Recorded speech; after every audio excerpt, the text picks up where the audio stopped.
Welcome back to my YouTube channel learning student. स्वागत है आप सभी लोग का हमारे इस यूट्यूब चैनल पे। तो आज हम लेके आए हैं पद्यांश पर आधारित प्रश्न जो कि क्लास 12th के बच्चों के लिए है, हिंदी का पवन दूतिका। और ये चैप्टर आपके यूपी बोर्ड एग्जाम के लिए बहुत ही ज़्यादा इम्पोर्टेंट चैप्टर है। यहाँ से पद्यांश आपका हर साल पूछा जाता है। तो आज हम देखेंगे तीसरा पार्ट, इस वीडियो का तीसरा पार्ट। तो देखिए, तीसरे पार्ट में हम देखेंगे अंग नंबर और च नंबर, यही दोनों देखेंगे आज हम। तो देखिए, अंग, कोई प्यारा कुसुम कुम्हला गेह में जो पड़ा हो, तो प्यारे के चरण पर ला डाल देना उसी को, यो देना ए पवन बतला फूल सी एक बाला, मलाना हो कमल पग को चूमना चाहती है। ये हमारा पद्यांश है। अब इस पद्यांश पे आधारित ये प्रश्न है, इन प्रश्नों का उत्तर हमें देना है। देखिए, पहला प्रश्न क्या है, उपयुक्त पद्यांश का संदर्भ लिखिए। तो चलिए देखते हैं इसका संदर्भ। ये देखिए संदर्भ, इस प्रकार से बिल्कुल लिख लेंगे, हेडिंग डाल लेंगे, उसके बाद संदर्भ देखिए। प्रस्तुत पद्यांश हमारी पाठ्य पुस्तक हिंदी के पवन दूतिका पाठ से उद्धृत है, जिसके कवि अयोध्या सिंह उपाध्याय हरिऔध जी हैं। ये हमारा संदर्भ हो गया। अब दूसरा प्रश्न क्या है, देखिए दूसरा प्रश्न है, रेखांकित अंश की व्याख्या कीजिए। यो देना ए पवन बतला फूल सी एक बाला, मलाना हो कमल पग को चूमना चाहती है। इसका हम क्या करेंगे, अपने भाषा में इसकी व्याख्या करेंगे। ठीक, देखिए व्याख्या देखिए। इस अंश में कवि ने पवन के माध्यम से एक संदेश दिया है। जो कवि है पवन के माध्यम से एक संदेश दिया है। क्या संदेश है? यहाँ राधा पवन को कहती है कि अगर कोई मुरझाया हुआ फूल घर में हो तो उसे प्रियतम यानी श्री कृष्ण, उसे प्रियतम श्री कृष्ण के चरणों में अर्पित कर देना। वह चाहती है कि श्री कृष्ण के चरण उस मुरझाए हुए फूल से भी सुंदर और कोमल लगे। यह राधा के प्रेम और समर्पण का प्रतीक है। जहाँ वह अपने प्रिय को अर्पित करने के लिए कुछ भी सोचने में संकोच नहीं करती, चाहे वह मुरझाया हुआ फूल ही क्यों न हो। तो ये हमारा हो गया रेखांकित अंश की व्याख्या इस प्रकार से। अब देखते हैं अगला क्वेश्चन क्या है। देखिए अगला क्वेश्चन, देखिए हमारा क्वेश्चन नंबर देखिए तीसरा है, मुरझाए हुए पुष्प की उपमा किससे की गई है। तो मुरझाए हुए पुष्प की उपमा किससे है, तो देखिए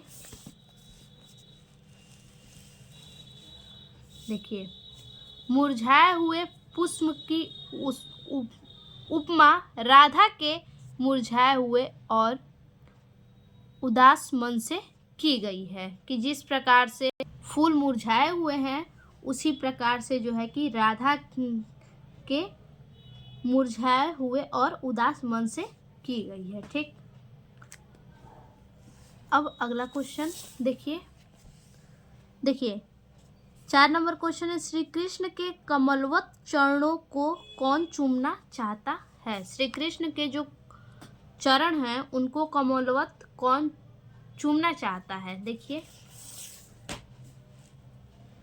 श्री कृष्ण के कमल के समान कोमल चरणों को राधा चूमना चाहती है। ये हमारा हो गया 4 नंबर क्वेश्चन। अब देखिए 5वां प्रश्न है, राधा पवन दूतिका से मुरझाए हुए फूल को कहाँ डाल देने के लिए कह रही हैं। राधा जो है वो जो पवन दूतिका है उससे मुरझाए हुए फूल को कहाँ डालने के लिए कह रही हैं, तो कृष्ण के चरणों में डालने के लिए कह रही है। इसका उत्तर देखिए राधा पवन दूतिका से कह रही हैं कि मुरझाए हुए पुष्प को श्री कृष्ण के चरणों में डाल देने के लिए। ठीक, मुरझाए हुए जो पुष्प हैं उनको श्री कृष्ण के चरणों में डाल देने के लिए कह रही हैं। तो ये हमारा जो है कि अंग पैराग्राफ हो गया, अंग का पद्यांश। अब देखेंगे च। ठीक, देखिए च नंबर क्या है। सांचे ढाला सकल वपु है दिव्य सौंदर्यशाली, शत पुष्पों सी सुरभि उसकी प्राण संपोषिका है, दोनों कंधे वृषभ वर्षे है बड़े ही सजीले, लंबी बाहें कलभ करसी शक्ति की पेटिका है, राजाओं सा सिर पर लसा दिव्य आपीड़ होगा, नाना रत्नाकलित भुज के यूर होंगे, मोती माला लसित उनका कंबूसा कंठ होगा। ये हमारा पद्यांश हो गया। अब इस पद्यांश पे आधारित प्रश्न देख लेते हैं। देखिए उपयुक्त पद्यांश के कवि एवं कविता का नाम लिखिए। तो चलिए देखते हैं। देखिए इस प्रकार से बिल्कुल लिख लेंगे। पहला उत्तर है उपयुक्त पद्यांश के कवि अयोध्या सिंह उपाध्याय हरिऔध हैं। इस कविता को पवन दूतिका से लिया गया है।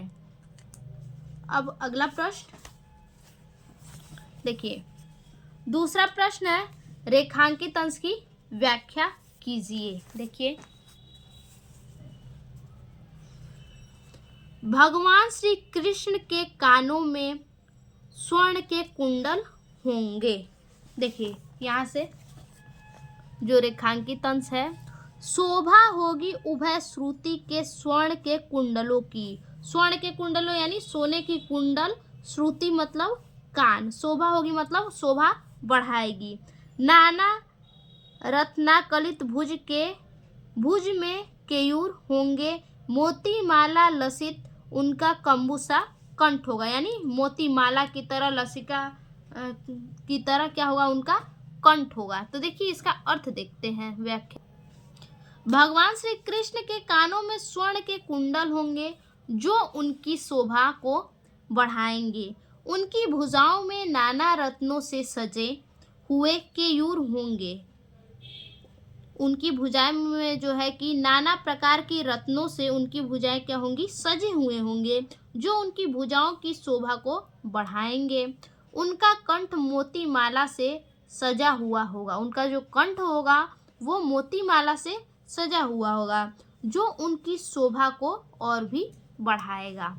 ये हमारा हो गया रेखांकित अंश की व्याख्या। अब अगला है तीसरा प्रश्न। देखिए नायिका ने कृष्ण की क्या क्या विशेषताएं बताई हैं। देखिए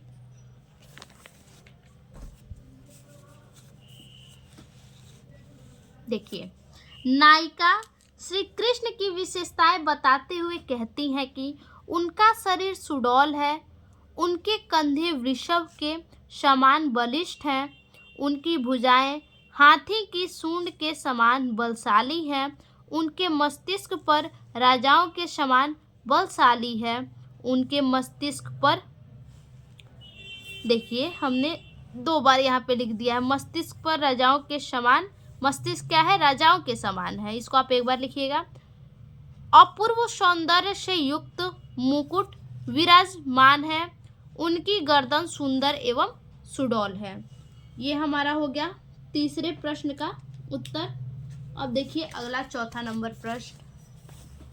देखिए अगला प्रश्न है हमारा, प्रस्तुत पद्यावतरण में नायिका ने किसे प्राण पोषिका के समान बताया है। जो नायिका है वो किसे प्राण पोषिका के समान बताया है इस अवतरण में। देखिए